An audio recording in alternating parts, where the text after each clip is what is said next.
Hi everyone, welcome. My name is Sarah. I'm Back Row Yogi, and this is a foundational flow. So I want you to think of this as a back to basics style video, and I'm gonna break it down in little categories. So this video is gonna be the warriors. So I'm gonna cover the three main warriors: Warrior 2, Warrior 3, and Warrior 1.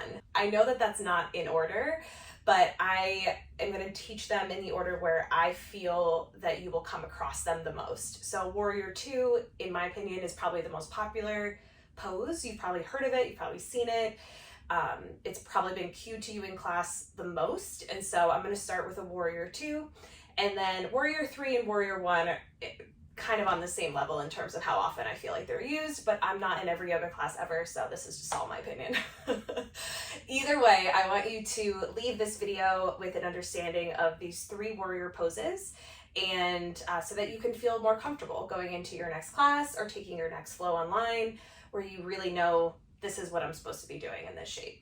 So let's dive in. All right, so we're gonna start in a Warrior 2. I'm gonna use my left side, so when I'm cueing, I want you to know that my left foot is forward and my right foot is in the back. So traditionally, the shape makes kind of a perpendicular structure with the legs, and it makes it a little bit more of a hip opener than I think most people realize.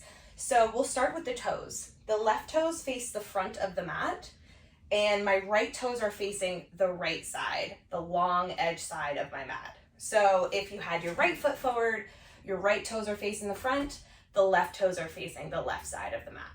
So perpendicular. And with the feet, you want that front heel in line with the middle of that back arch. So imagine you have a T, kind of a upside down T, where it's making a straight line all the way to the mid back arch. So that's where the feet want to be planted. It's helpful to have that front foot in the middle of your mat, so that you can look at the back foot and say, oh, okay, the middle of the arch needs to be moved to the center. So I like having my mat here, obviously has the chakra symbols right down the center, so it's a really easy little guide for me. So if you have a design on your yoga mat, that might actually be quite helpful. So that's where the feet go. I'm gonna give you a few modifications after I show you the posture, so that if this feels completely uncomfortable, I have a few options for you.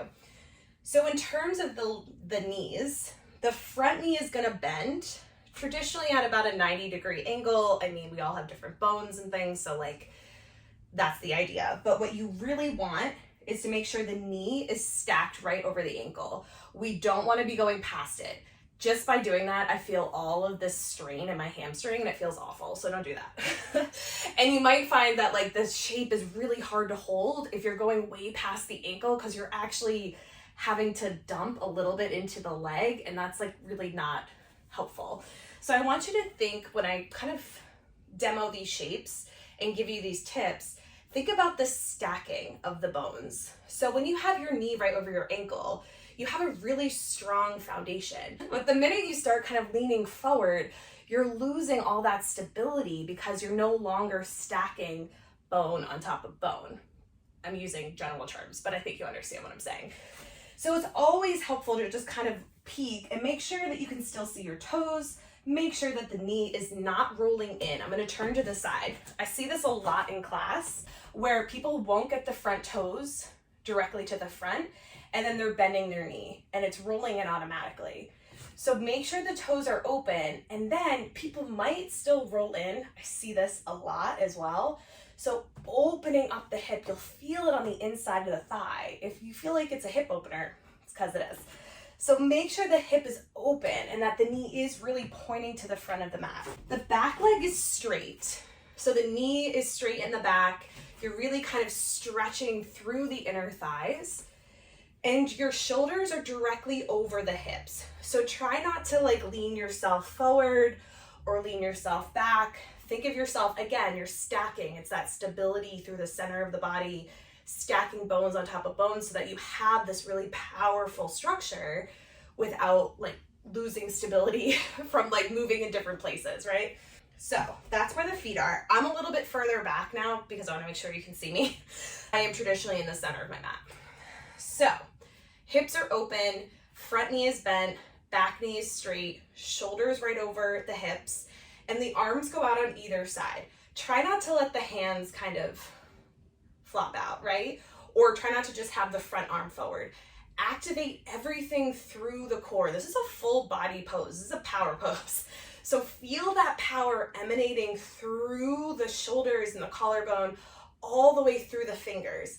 But don't let that power creep up in the shoulders. It's a relaxing of the neck, and your gaze goes over the front fingers. Look through that middle finger in the front. Relaxing into it. Whoo!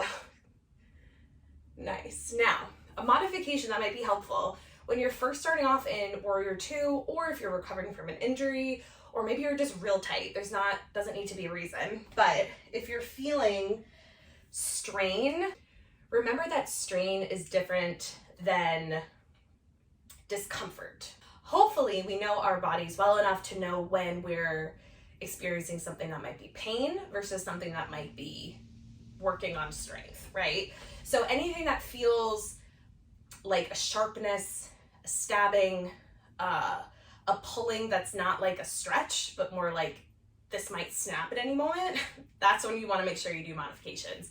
So one of my favorite ones to give is with that back foot. Right now the toes are perpendicular to the front toes. You can turn those toes a little bit more to the front, and that kind of helps the front hip, that helps the hips open up a little bit more without pulling at the knee. So if you have the toes completely perpendicular and you're pulling and you feel a twinge in the kneecap or maybe in the inner thigh, turn those toes a little bit more to the front so that your hips have a little space to then open up and relax into the shape. All right, I'm gonna show a Warrior 3 next. So keeping with that capital T description of your heels in alignment in the Warrior 2, that's kind of the full shape we're going for in a Warrior 3. So I'm gonna use my blocks. Blocks are a great way to kind of train yourself to get used to the shape and how the hips feel and how the legs feel, how the neck feels, how everything kind of comes together in a shape without adding on the need to balance. I'm gonna use my right leg in the front this time. So my right toes are facing forward. I place a block on either side, usually at the high end. And then the back leg is gonna lift up. Now, before I lift my leg up, the left toes are gonna be flexed down to the floor. So you're not gonna open the hip. This is a half moon. You're gonna keep everything squared off. Again, capital T shape. That means the left toes are facing down, and that means the left hip is staying down. Your hips might naturally wanna open a little bit. And again, that's more of a half moon. With the Warrior 3, everything stays completely square to the mat. So a block is really helpful because you can kind of feel the hips a little bit more. You can press the left hip down because you have the stability of the blocks.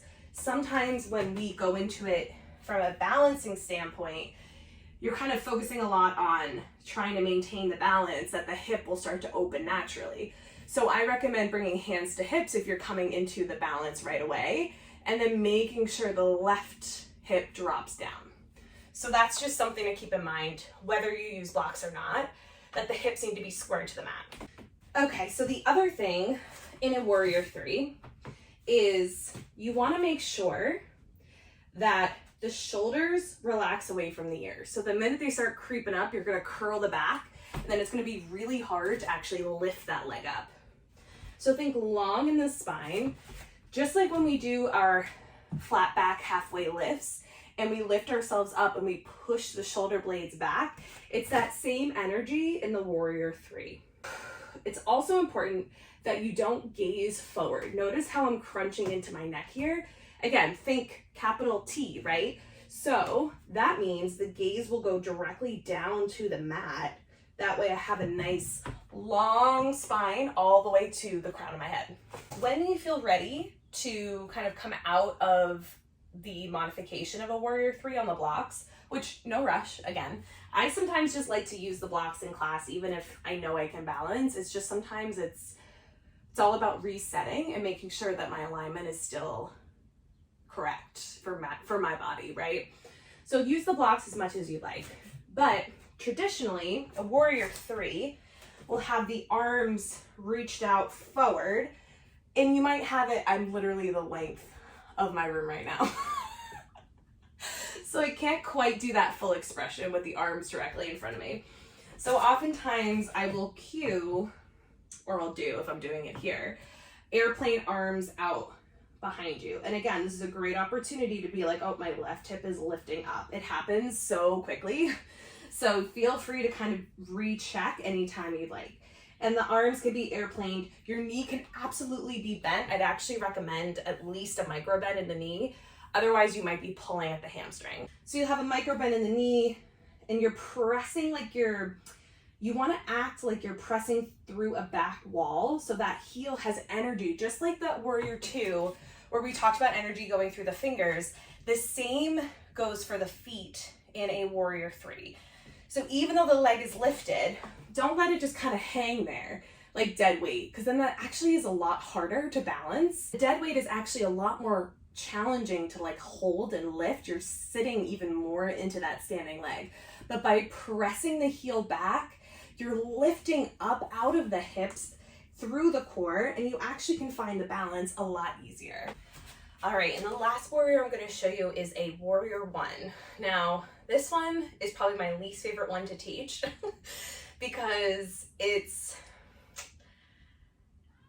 not only challenging, but it's also not really suitable for most of us in terms of anatomy. So, gentle reminder, the yoga postures or asanas were created thousands upon thousands upon thousands of years ago. So human beings and our shapes looked completely different when these poses were made.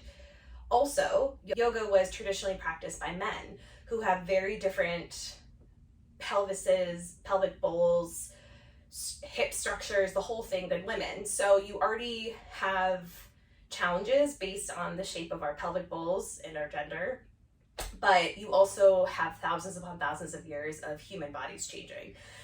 And I find that to be the case with most yoga poses, right? Which is why, to me, an achievement in yoga is so individual and not based on what the poses look like in a textbook. But never so much as in a Warrior One. So keep that in mind as we move through the shape. It's a little bit complicated. I'm gonna do the left foot in front. And the biggest thing to know about a Warrior One is that your feet are not in alignment.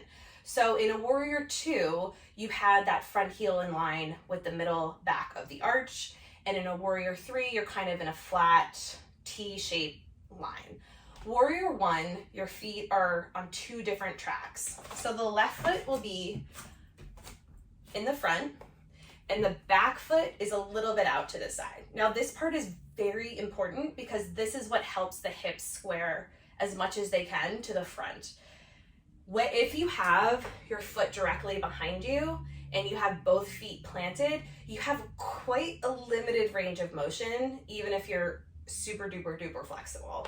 You want to be able to see both my feet if you're looking at me directly on. So that's kind of the step one. Step two is you want to turn the back toes out a little bit to the side. So I like to say a half V shape or like a 45-degree angle. Or if I'm in a classroom, I'll say the front toes are facing directly forward and the back toes are facing that front corner. Just to kind of give people a little bit of idea, give people an idea of like where their toes are going to be facing. So that's also important for helping to turn the hips forward. So traditionally, a Warrior One has both hips squared to the front. You bend the front knee, and again, I'm going to take a step back so you can see. You bend the front knee, again, 90-degree angle here. So I'll turn to the side so you can see it. 90-degree angle here. Those back toes are turned towards the front corner, and the hips are going to move to the front. Now, if you start to get into the shape, you might notice, hey, Sarah, my hips don't turn that way. Yes, most people's don't completely square off. That is a lot of movement. And you might feel like you're really squared off, but in order to fully get squared, a lot of people would have to lift that back heel. And unfortunately, that's not the shape. So what I always like to tell people in this shape is you do not need to square off the hips. we want to move in that direction. So you know that you want to be moving the hips towards the front, but the minute you start to feel that pull in the knee or the pain that can come from trying to square off the hips, that's where you stop. So that means if my hips are stopping in this corner, that's where my warrior one is. And that's perfectly fine. It looks beautiful. You look great. You're doing great. So you bend the front knee, back leg stays straight. And then the arms come up to frame the head. Now this is a little bit of a hip opener. You should feel it here. But again, anything that feels like pulling or straining or stabbing or sharp, then you want to make sure you turn the hips back a little bit, you know, make them a little bit more on an angle than having to be directly front. And you bend the front knee and you open the hips, relax the shoulders, warrior one. Now, some people will transition from a warrior one to a warrior two. If you do this, and the teacher most likely will cue it, but if not, here's a little tip. Once you open up to a warrior two, you have to step that back foot in line with that front heel again. So I always joke when I teach that it's not like the sexiest transition, but it's imperative, because if you open up into a warrior two, that front foot is way too kind of awkward and you're not really going to open, and you actually might be twisting the knee a little bit. So it's important that you take a nice big step and you set yourself up into your warrior two. Yeah, I hope you enjoyed that. Hope you feel a little bit more comfortable getting into those three warriors. I will also show you in later videos how people tend to transition in and out of those warriors. You might hear reverse warrior a lot, which is essentially a reverse of warrior two. And sometimes names can be really overwhelming, but if you know the kind of foundation of where your feet are supposed to be and where the hips are, then all the kind of add-ons, like if you think of a reverse warrior or a side angle, a lot of those are warrior two based, and then the upper body is the one that changes. So it can be really helpful to just really know your warrior two in your body, whatever that looks like for you. But always remember to adjust, to modify, to make it fit your body. These shapes, like I said, were made a very long time ago for people who looked different, who were built differently, just because we've evolved over 4,000 years. So keep that in mind when you're moving in your yoga practice, that it is a very much an individual practice. And I encourage you to take your time, get into these postures and feel where things could be shifted and adjusted, where you're feeling sensations, and where you might be able to adjust it to better fit your body. Until next time, bye.